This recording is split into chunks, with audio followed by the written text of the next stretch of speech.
Welcome back to my channel. अभी से कुछ दिन पहले 9 दिसंबर को, जैसे कि आपको पता ही है अगर आपने पिछले 2 ब्लॉग्स देखे होंगे, हम सिम्बा को हॉस्पिटल लेके गए।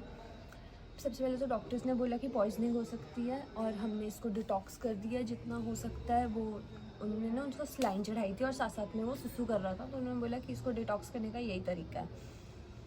इनफैक्ट मैंने उनसे बहुत सारी चीज़ें पूछी थी कि इनका नहीं इस तरीके से होता है कि अगर इसने कुछ खाया है तो इसको चारकोल पिला के वॉमिटिंग करवा सके, तो ऐसा कुछ भी नहीं था उनके पास ऑप्शन। फिर उसी दिन उन्होंने हमें बोला कि इनको रात को फिर से लेके आ जाना अगर ये कोई नर्वस साइन शो करता है। ठीक है, शाम रात को क्या हुआ, वो हम लोग 1 बजे उसको वापस लेके गए क्योंकि वो चल रहा था ना, तो बज रहा था इधर उधर।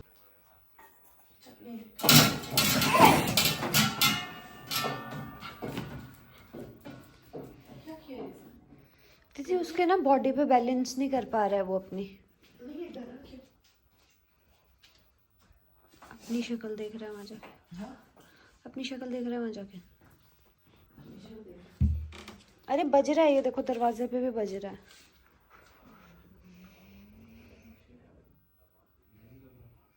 हमें लग रहा था कि इसको ब्रेन से पता नहीं चल रहा है ज़्यादा, तो हम उसको फिर से लेके गए। अब इस बार क्या हुआ, उसने रास्ते में जाते थे मुझे थोड़ा सा पिंच कर दिया बाजू में। सॉरी बहुत है, बाय बाय।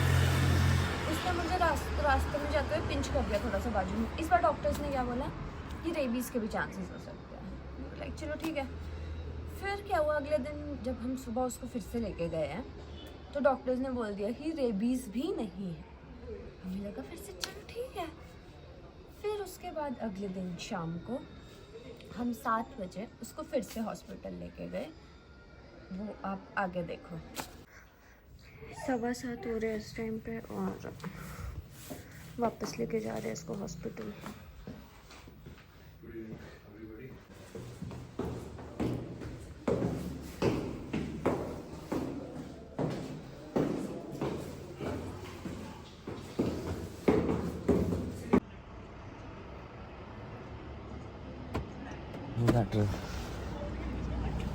काट नहीं रहा है, उसको झटके आ रहे हैं वैसे। हम लोग निकल गए हैं, ये यहाँ ऐसे बैठे हैं, मैं यहाँ ऐसे बैठी हूँ।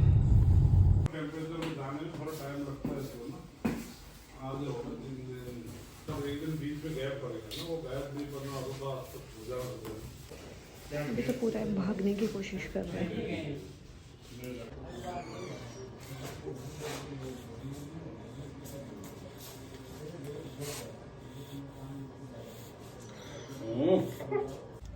अब लेके जा रहे हैं हम सिम्बा को वापस।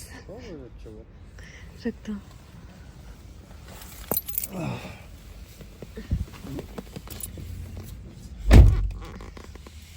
बच बेटू, क्या हो गया सुंदरू?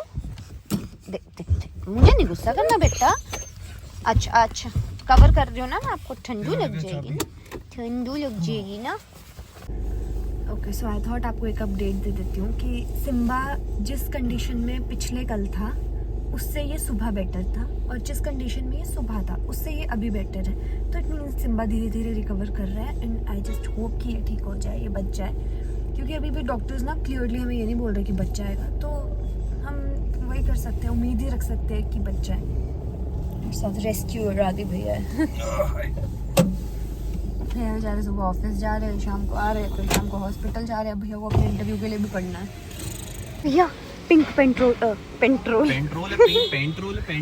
भैया pink patrol pump. Pink patrol भैया मत बोलो, मैंने आपको बोला ना मुझे भूख से चक्कर आ रहा है। अब मैंने मजाक उड़ा रहा है क्या कहीं? हाँ कहीं ढूंढो।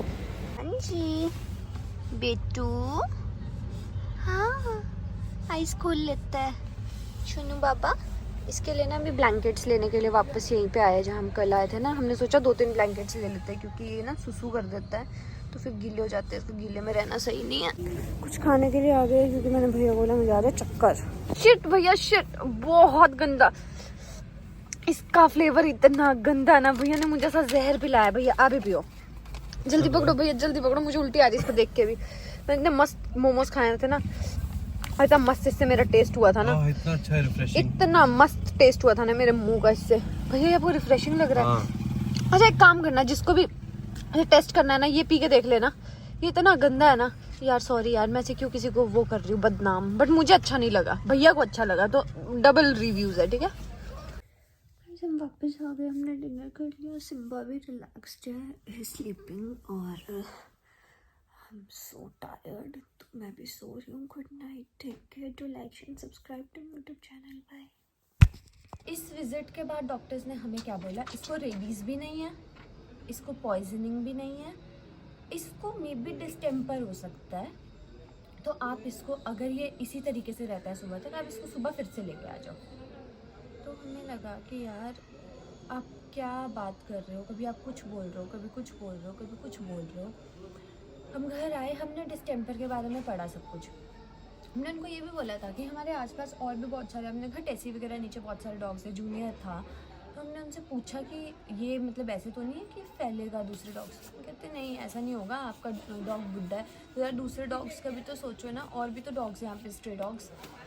फिर क्या हुआ, उन्होंने बोला हमें ये सब चीज़ें, रात को आके हमने डिस्टेम्पर के बारे में सब चीज़ें पढ़ी। तो डिस्टेम्पर वायरस डॉग्स का एक ऐसा वायरस है जिसका कोई इलाज ही नहीं है। अगर डिस्टेम्पर वायरस डॉग को हो जाए तो फिर वो तड़प के मर जाता है।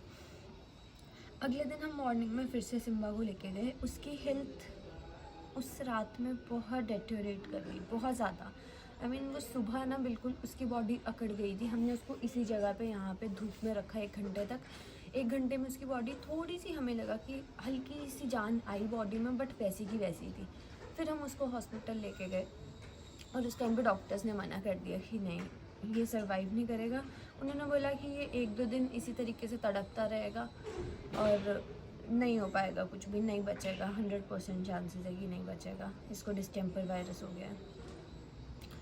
तो फिर नहीं था हमारे पास चांस कुछ भी। हमने बहुत कोशिश की पर नहीं बचा सिम्बा।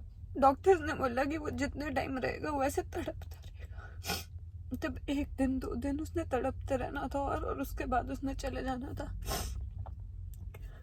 तो हमें उसको इंजेक्शन दे के मरवाना पड़ा।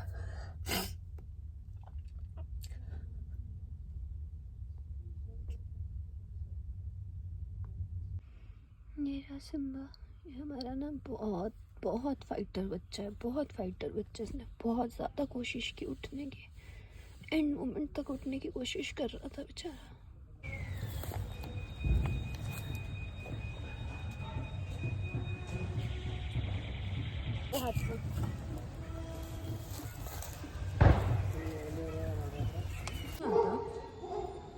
कि जानवरों को अच्छे से ट्रीट क्यों नहीं किया जाता यार? क्यों नहीं प्रॉपर कोई ऐसे मतलब प्रॉपर टेस्ट करके पता किया जाता है कि क्या प्रॉब्लम है? मैं समझ रही हूँ एक चीज़ कि चलो ठीक है, कोई वायरस ऐसे होते हैं जिनकी वैक्सीन नहीं बन पा रही होती है, पर अगर ऐसे वायरस होते भी है, आपको एक चीज़ बताऊँ मैं, जितने भी स्ट्रे डॉग्स होते हैं ना, उनको रेबीज़ का इंजेक्शन फ्री में लगता है, लेकिन डिस्टेम्पर का उनको डिस्टेम्पर वायरस और पाबो वायरस और एक और वायरस, मतलब 2-3 वायरस जो उनको होते हैं ना, जो ओवरऑल जो वायरस का इंजेक्शन एक लगता है रेबीज़ के इंजेक्शन के साथ, जो हम अपने पेट्स को लगवाते हैं। जब भी आप वेट के पास जाओगे, उसको रेबीज़ के साथ वायरसेस का भी इंजेक्शन लगता है। वो ना इन डॉग्स को नहीं लगता है, स्ट्रे डॉग्स को। पता है क्यों? क्योंकि रेबीज़ डॉग से ह्यूमंस को होता है और डिस्टेम्पर वायरस डॉग से ह्यूमंस को नहीं होता है। तो जिस चीज़ से ह्यूमंस को खतरा नहीं है, वो क्यों, क्या ज़रूरत है इन लोगों को देने की, है ना? मुझे ये चीज़ इतनी सेल्फिश लगती है ना। मरते तो ये भी रेबीज़ से उतना ही है, डिस्टेम्पर से भी वैसे ही मरेंगे। बट अगर इतनी ज़्यादा इनकी परवाह होती ना, वो इनके लिए इनको रेबीज़ नहीं दिया जाता है, आसपास के इंसानों के लिए इनको रेबीज़ दिया जाता है। अगर इनके लिए इनको रेबीज़ दिया जाता होता ना, तो इनको डिस्टेम्पर का भी, डिस्टेम्पर नहीं, ओवरऑल वायरसेस की भी मेडिसिन दी जाती। चलो, मैंने थोड़ा सा उठते ही वीडियो बना दी, क्योंकि मैंने ऑब्वियसली आप लोगों को भी प्रॉमिस किया था हफ्ते में मेरी 2-3 वीडियोज़ आएगी। तो like share and subscribe to my YouTube channel. Bye.